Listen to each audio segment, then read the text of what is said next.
This is Jerry with Jerry's Retirement Wisdom. Today we're going to take a look at a number of fishing hacks. I've got an oldie but goodie included in the list and a couple of new ideas that I've never seen before. You're probably wondering why I've got a couple of golf balls. Well, stick around to the end of the video and I'll show you how we can make use of those. Why don't you come along? Hack number 1. We purchased from Hobby Lobby these lanyard hooks that I've used for other purposes. But one of the things you can do with these is I keep two different hook boxes. This hook box I keep is for larger hooks. So rather than use a flimsy safety pin for the large hooks, you can use these lanyard hooks as well to run through those large hook eyes. I think that would be much more substantial on these larger hooks. Hack number 2. And while we're talking about our hook box, one of the things that you run into with moisture, especially the humidity down here in Florida, is rust. A lot of times when you get medicine these days, inside the medicine bottle are these guys. These are little desiccant containers, and what they do is prevent moisture.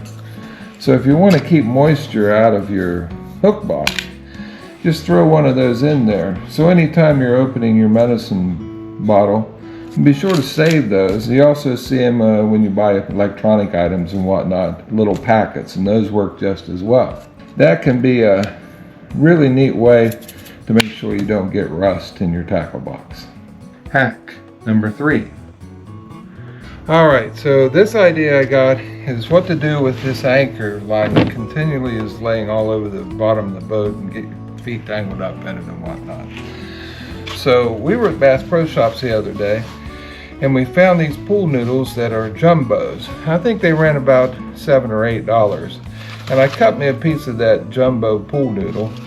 And what I think I'm going to do with my anchor cable is I'm just going to loop up my cable like I would when I tie it up.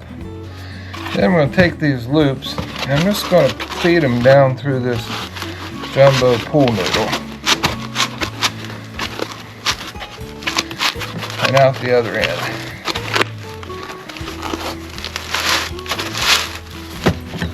And what that'll do is that'll keep my anchor rope nice and neat. I won't be tripping over it when I'm moving around the boat. You wouldn't want to go in, you just want the anchor to go in. Hack number 4. I unload my boat a lot by myself. So I was trying to come up with a way to keep from worrying about whether my rope gets knotted up when the boat's unloading and then I'm backing and the boat's hung up in some way. So what I've got is I picked up these jumbo pool noodles at Bass Pro Shops for $7 or $8 and I cut me off a piece. And I'm going to run the end of my tow line through the noodle. I'm going to hook it to my trailer. Of course, when I unload the boat, that'll keep the boat from floating on out into the water. Now I've got my noodle threaded onto my rope. What I'll do now is I'll make some loops with my rope. Then I'm going to feed those loops through my pool noodle that I threaded onto my line. Now when my boat starts to unload, the noodle's going to come out and float in the water if need be. But what it'll do is it'll keep this line from tangling as it feeds the boat out into the water. That'll keep my rope from tangling and leaving my boat halfway launched when I'm still in the truck backing up. Hack number 5. I've talked about this jumbo pool noodle twice now in this video. One's for organizing the rope on my anchor and also one's for unloading the boat. Well, once you've unloaded your boat, you really don't have any use for this noodle. It's just going to be in your boat. One of the things I did find out is I like to use these mini size cans of pop. It seems like on your boat, if you open a standard can of pop, it's going to get warm before you get around to drinking it. You just want a quick sip and back to fishing. So what I found out you can do is these jumbo pool noodles from Bass Pro Shops that cost about $7 or $8. They are the perfect size for that mini can. Now you got yourself a can cozy, and it's going to keep that can of pop from tipping if you don't have a cup holder in your boat. Hack number 6. I was setting up some new bait boxes and I had this idea. You always end up with these extra dividers and you don't always use them all. You end up sometimes with a lot of them if you're really doing a big reorganization of your tackle box. And I was thinking, what can I do with these dividers rather than just throw them in the trash? I really hate to not use something that maybe I could recycle or upcycle, as they say, into something else. So I got this idea. I'm just going to take my divider and come at it from both sides and make myself a slit right here in the middle. I can take my leader line and start it through this slit that I made, and then I'm just going to wrap my line around the divider. When I get to the end, just bring my line back through the slit. Well, there you go. I've got my leader wrapped on my divider, and I used the slit to keep it from unraveling, and I've used a permanent marker to mark the gauge of the leader that I'm using. Hack number 7. This hack's been around probably for as long as I can remember, but it's a good one. So basically, take a bottle cap, and you'll need probably 3 of these at least. You drill a hole right in the middle of it. Then you take your bottle caps and with a screw, you just screw your bottle caps onto a handle. In this case, a piece of wood. And you can array them about any way you want, but semi-close together probably would be good. Might want to stagger them just a little bit so you don't split your wood. And really, for not much effort, a couple of bottle caps, you've got yourself a fish scaler. Hack number 8. It frustrates me sometimes when I'm trying to load line on my pole and the line seems to want to take a set from the spool that it's coming off of. And there's always a question, is it label side down, label side up? Which way is it going to end up on your pole? Is it going to take a set? Or are you going to end up with that spiral look when you cast? So one of the hacks I've learned is you take a bucket and you take some warm water and you fill your bucket with warm water. And you want enough water in your bucket so that your spool of line can actually float in your bucket. Then the hack part of it is pretty simple. You get ready to load your pole, just throw your line in the bucket. Now as you add line to your pole, your spool's going to be able to turn whichever way it wants to feed line off of it. The water's going to create some resistance so you don't have to worry about the spool overspinning and becoming tangled. And all you have to do is just keep reeling and you can bring your line right off of the spool and it's going to find its own way onto your pole and you're going to have a good result. Hack number 9. For this idea, I need to strip the line off of my reel here so that I can put new line on it.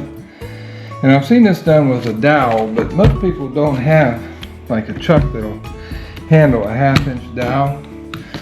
So the simple answer for this is to take a Phillips screwdriver,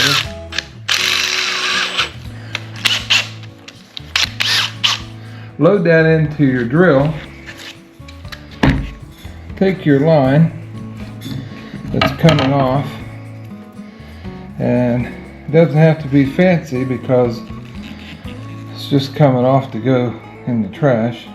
Make that into a slip knot. Put the slip knot around the handle of the screwdriver, not up here where it's going to be slick, but on the handle. Most of them are rubberized or textured or whatever. Then all you have to do is use your drill, and it's going to unload all that line off of your reel. You want to keep the line up on the handle and where it's going to slip off easily. Otherwise, you're right back to unwinding line again. And there you are. In just a few seconds, we were able to strip the line that was left on that reel. Now all I've got to do is work it off the end of my my screwdriver, and we're ready to load new line on our fishing reel. Hack 10. Most people, when they get ready to put line on their reel, they form some sort of a slip knot to go onto their line.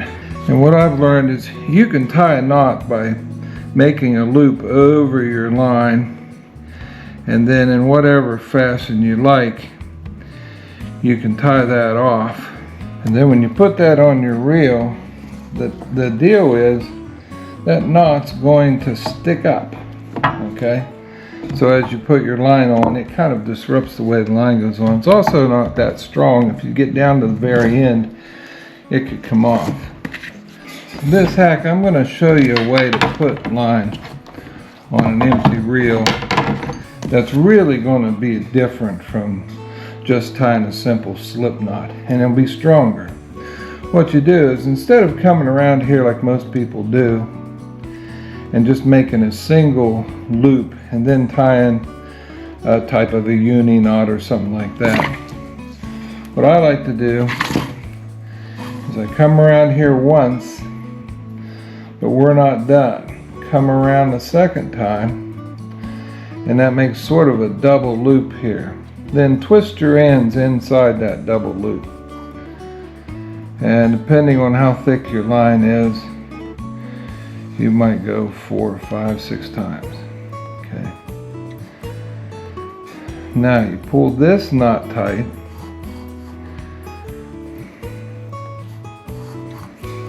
But that still is going to be a slip knot. Okay. Now you cut off your tag end before we go any further, because it's hard to cut off a tag end down in the reel. So cut that off here now. Now you've got your slip knot tied. Now before you just loop that around your reel, open it up just a little bit and make a figure 8. Okay? Now take your figure 8 and put that over your reel face. Pull your slip knot down tight.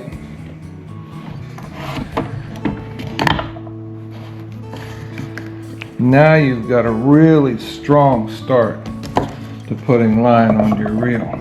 Just close our bail and start feeding on our line. Hack number 11. What we're going to do is take a used golf ball. This one's been used up. And we're going to take a drill. We're going to drill a hole. This hole's about 11/64. And we're going to drill a hole. We've taken 11/64 drill bit and we've drilled a hole right through this used golf ball.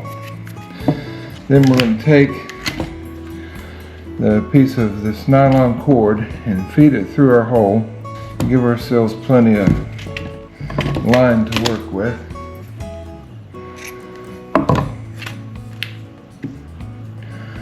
And on this end, we'll use our lighter just to seal it off good. Okay, on this end, we need a good solid knot. So we're going to go through the loop 3 times, 4 maybe. And then we get a nice big solid knot here on the end. Okay. We'll trim that. Hit that with our lighter. That way we're sure that that's not going to unravel on us and impact our knot. So on this end, get a nice solid knot. On this end, we need to tie ourselves a loop. So I think what I'll do is use the old-fashioned bowline, and we'll go through the loop, up through the loop, around the back, and back down through.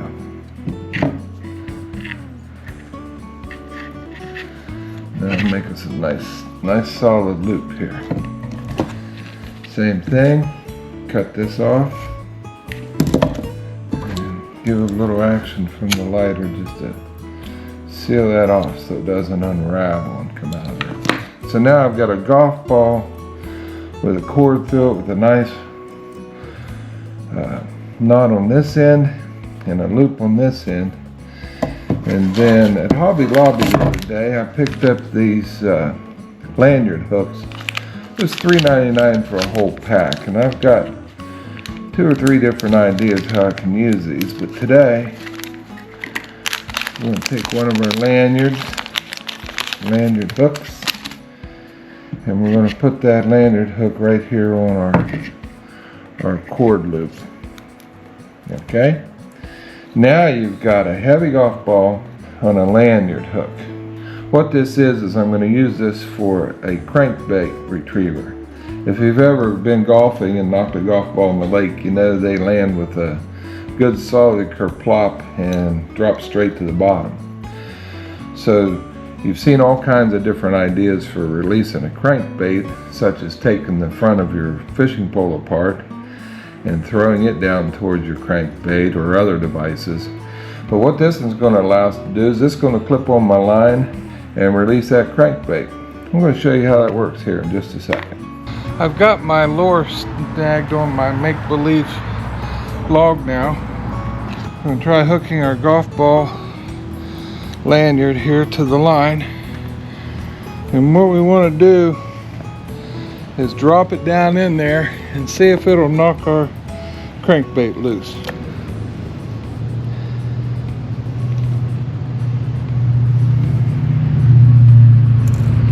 Today I've shown you a number of fishing hacks, and I hope you especially like the one that we made out of a golf ball. If you like our videos, be sure to like, subscribe, and hit that notification bell. And if you'd like to see another video right now, just click on one of those. We'll see you next time.